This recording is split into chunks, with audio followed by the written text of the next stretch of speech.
Well, it's not Christmas, but this one's going to be very, very interesting. Only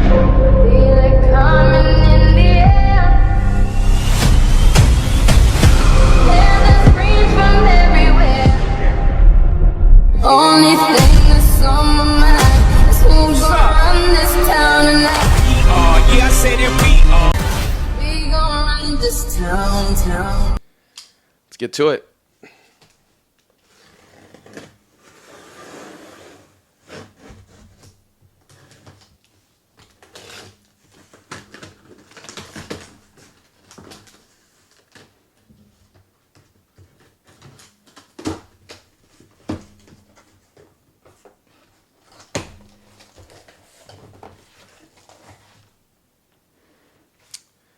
Yep, this is going to be a very, very interesting stock chassis. I'm going to call it a chassis. For those of you that don't know what this is, this box is fucking tight.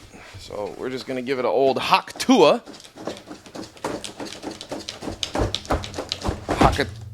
Obviously my Hakatua skills are lacking. And let's open it up. All right.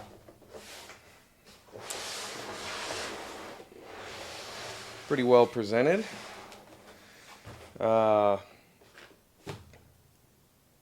Okay. So this is the Zermatt Arms. You know them from the Bighorn TL3s, the Rimexes. You know, they've got the SR3 as well, now the TI3 titanium action, but basically they're an action company, and a very popular one in obviously rimfire, one of the best rimfire, actions you can get, and centerfire as well with the TL3. And they've decided to step into the chassis game, and I'm always for competition and innovation. However, this is their first foray into the market, so we will see how it goes. And they decided that they were going to go headhunting. They decided that their first entry into this market was going to be all the premium chassis. And I mean all the premium chassis, not your budget level, not your sub $1,000, not even your sub $1,500. This is an expensive chassis. For those of you that have seen it online already, you guys know that this chassis here is going to run you, it's going to run you $2,150. That is a lot of cheese. I don't care what anybody says. $2,150, basically $2,200 is a lot of money for a chassis, even with the rising cost of today's chassis. Once upon a time, $1,000 for a chassis was expensive.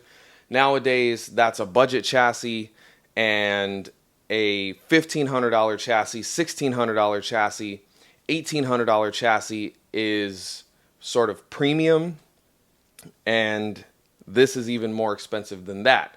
This is, in terms of price point, the creme de la creme. There's really nothing more expensive than this, so price is obviously going to be a big thing. Give you my initial thoughts and initial impressions. I did do a video on this at SHOT Show. Full disclosure, Zermatt did send this to me for T&E, so I did not buy this chassis. But I'm super thankful to Zermatt and Ray and the guys over there for giving me the opportunity to review this. But as I tell everyone, every company that I work with, I am going to be completely unbiased in my reviews, both the good and the bad. And right off the bat, just on initial impressions, this thing looks really nice. You can basically select your base color. They have like a dark grayish, and then this is the black. I selected the black. This panel here is sort of their oak. Now, You guys might be thinking these are actual wood inlays. They are not. They are a composite material. They do look very nice and they feel great, but it is not actual wood, for those of you wondering or thinking that. All right.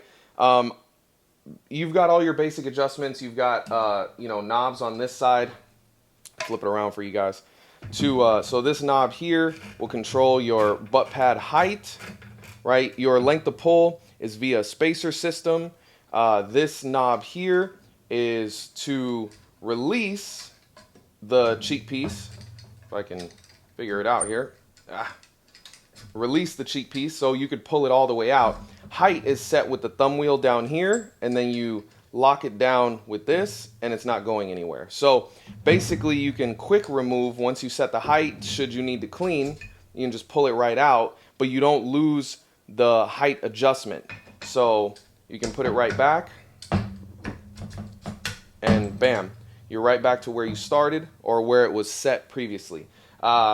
Grip, they offer, this is the vertical grip. They also do offer swept grips with palm shelves. For some reason, the palm shelf is not available on the vertical grip. I think they probably could do that and it'd look a little nicer. I don't know, just me personally, it looks a little unfinished down here, whereas the swept grips with the palm shelf do look more complete. All right, they do not have grip sizes necessarily, but they do have palm shelf sizes, so the depth at which the palm shelf sits. You're gonna get an adjustable mag latch, so height adjustable here. There's no other adjustments in terms of side to side or front and back in the magwell that we've seen from some other chassis, but you do get a nice height adjustable mag latch, which is great. You get obviously full length Arca rail with M-lock attached to the bottom. So if you want to put a pick rail or something else down there via M-lock, you can. These sides here are going to be M-lock. Now, they are very J. Allen-esque in terms of they're not slots that the screw and fastener protrude to the other side. These just basically screw into M-lock pattern threaded holes in here, and then the little catch notches on M-lock weights and whatnot just basically fit into these slots, right? And then you can just put a weight system here. They do have their own weight system. It is expensive. The full weight kit is like $350. Okay. They also have an internal weight kit that's made of brass, and then here in the buttstock, these plates here are actually removable, and inside of the buttstock you can actually put more brass weights, so you can really weigh this thing down. If you fully load it up with weights, every weight option available, it'll be over 12 pounds just the bare chassis. This chassis sits at a little bit over 6 pounds empty as you see it. It does come with flush cups for your QD mounts, 2 on each side up here at the front, and 1 on each side back here in the back. And that's pretty much going to be it. You got some nice texture on the barricade stop. Not a very long, aggressive barricade stop like we've seen in some other chassis, but still a barricade stop nonetheless. There is a night vision bridge in the works. No ETA on release date just yet for that, and no idea on price point just yet. But I do look forward to trying this. To be fair, I've never seen one of these in the wild before at a match, and I've shot a fuck ton of matches all around the country. Not to say that people aren't getting them. I know that they just came out in May, so still relatively new. But I think definitely sticker shock on price point is something for a lot of people to kind of get over. And also, what does this offer that a cheaper chassis, say a $1,500 chassis, what does this offer that doesn't? I think are going to be the questions that I look to answer as I use this chassis moving forward. And yeah, man, I mean, honestly, though, at the end of the day, like I said, competition is always good for the market. And, whether Zermatt decides to stick into the chassis game after this particular one or not, I hope they do. And I hope that we start to see more innovations and some of these other features, some of the premium textures on this. on some other chassis as well. But again, competition is always great because we as the consumer benefit at the end of the day. All right. One last prevailing thought, because I cannot get this out of my mind, is, excuse me for a second, I'm going to pop over here and grab this. This is an OG J. Allen. So this is not an MDT J. Allen. This is a JAE J. Allen, right? This is mine from, man, I was shooting this chassis in like 2017-ish, 2018-ish, shooting PRS and NRL race gun matches. I mean, dude, the similarities are pretty fucking close.